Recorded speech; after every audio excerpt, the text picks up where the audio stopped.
الحمدللہ رب العالمین والصلاة والسلام علی رسولہ الکریم اما بعد فاعوذ باللہ من الشیطان الرجیم بسم اللہ الرحمن الرحیم ان الشرک لظلم عظیم صدق اللہ العظیم۔ واجب الاحترام سامعین، السلام علیکم ورحمۃ اللہ وبرکاتہ۔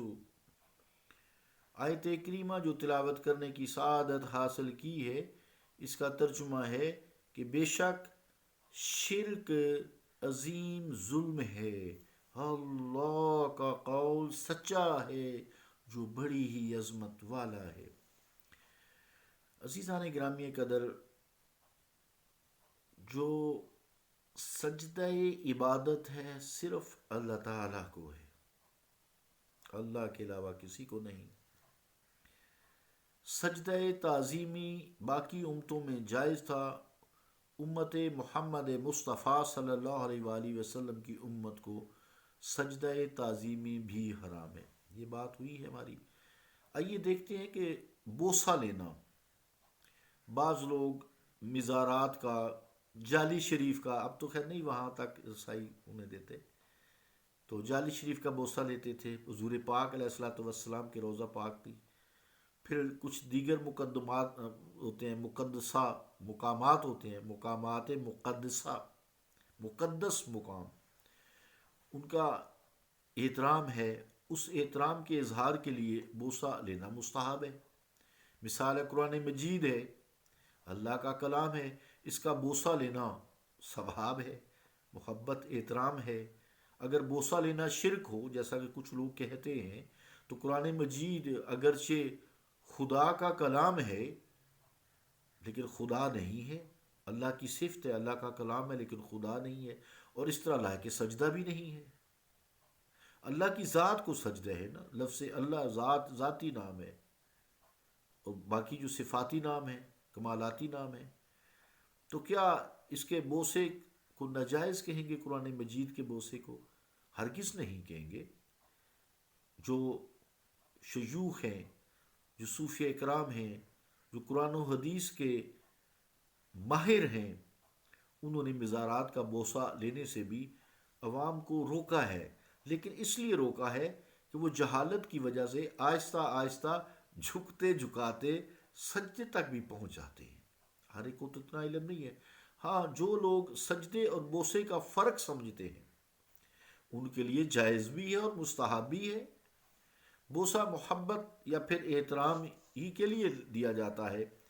جو لوگ مطلق خالصتاً بوسہ دینے کو بھی ناجائز سمجھتے ہیں اور شرک کے فتوے داغ دیتے ہیں، ان کو ذرا اپنے گریبانوں میں بھی جھانک کر دیکھنے کی دعوت تو دو۔ وہ دیکھیں اپنے گریبانوں میں جھانک کر کہ واقعتاً وہ اپنی بات کے پکے بھی ہیں یا نہیں۔ کیا انہوں نے کبھی کسی چیز کا بوسہ نہیں لیا؟ اپنی اولاد کا بوسہ نہیں لیا؟ کیا وہ اس بات کی گارنٹی دے سکتے ہیں کہ کبھی انہوں نے حجر اسود کو اگر وہاں گئے موقع ملا ہو تو بوسہ نہیں دیا؟ ہے تو پتھر ہے، تو کیا اگر موقع انہیں مل جائے حجر اسود کو بوسہ دینے کا تو بوسہ نہیں دیں گے؟ یہ شرک ہو جائے گا؟ ایسی بات تو نہیں ہے، وہاں تو لوگ جان دے دیتے ہیں بوسہ دینے کے لیے، کئی لوگ مر بھی جاتے ہیں ایسی کوشش میں۔ وہیں جو لوگ اس بات کی گارنٹی نہیں دے سکتے، یعنی جو کوئی بھی شخص ہے وہ اس بات کی گارنٹی نہیں دے سکتا کہ وہ اپنے پیر، استاد، ماں باپ کے ہاتھ چومنا یا ان کی مزار کو بوسہ دینا کیوں کا ناجائز کہہ سکتے ہیں؟ اور یہ خود سوچیں، جب شہوت جیسے سفلی جذبہ کے تحت انسان کسی غیر اللہ کے بوسے سے کچھ شرک نہیں کہتا، تو عقیدت و تقدس جیسے اعلی اور بلند جذبہ کے تحت اپنے پیر و مرشد، استاد، ماں باپ یا کسی اور قابل احترام شخصیت یا مقام کو چوم لیتا ہے، تو اسے شرک کیوں کہا جا سکتا ہے؟ جبکہ صفری جذبات کے تحت وہ کئی گندی چیزوں کو بھی چومتے ہیں، اور اب میں کیا کہوں، میڈیا یہ سجدے والی پوزیشن بنا کے چومتے ہیں۔ اللہ تعالیٰ معاف فرمائے ہمیں۔ بس صرف بات کرنے کی حد تک ہے، میں اچھا نہیں لگتا کہ میں کسی کو زیادہ رگڑا دوں۔ بے دل مرزا بے دل نے بھی کہا تھا نا، باطن این خلق کافر کیش با ظاہر مسنج، جملہ قرآن در کناں، رند و صنم در آستین۔ بت تو ہم نے دلوں میں بھی پالے ہوئے ہیں نا۔ قرآن مجید نے بھی اسی کو کہا ہے، افرأیت الذی من اتخذ الہ ہواہ الہ، کیا اے مصطفیٰ صلی اللہ علیہ وسلم، کیا آپ نے ایسے شخص کی طرف نہیں دیکھا جس نے اپنے خواہشوں کو معبود بنا لیا ہے، اسی کی پوجا کرتا ہے، اپنی خواہشوں کی پوجا کرتا ہے۔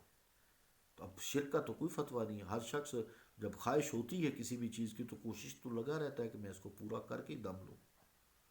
تو اللہ تعالیٰ دین کی سمجھ عطا فرمائے، اور ایسے ہی خام خواہ جو اچھے بھلے مسلمان ہیں ان کو کافر اور مشرک کہنے سے اجتناب کی توفیق عطا فرمائے۔ صلی اللہ تعالیٰ علی رسول خیر خلقہ محمد وعلی آلہ واصحابہ اجمعین برحمتک یا ارحم الراحمین۔